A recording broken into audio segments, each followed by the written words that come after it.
Hey there, fellow DIY enthusiasts. Welcome back to our channel, where we make tech maintenance simple and stress-free. Today, we're diving into something that's crucial for keeping your Sawgrass printer in top shape: emptying the waste collection unit on the 2025 model.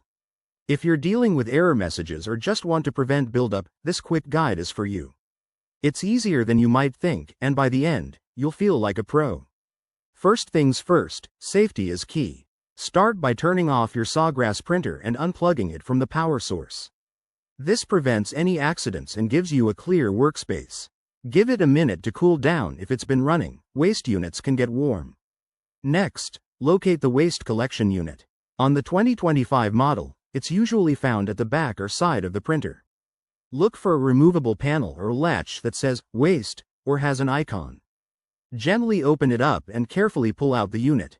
Be cautious not to spill any contents. Ink or debris can make a mess. Once you have the unit out, find a suitable container or trash bin. Empty the contents slowly to avoid splatters. If there's any buildup, wipe it down with a soft, dry cloth. Avoid using water or cleaners, as they might damage the unit. After emptying, double-check for any blockages or damage. Slide the unit back into place securely, making sure it clicks or locks in. Now, plug your printer back in and power it on.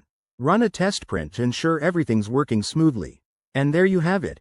That's how you empty the Sawgrass waste collection unit on the 2025 model.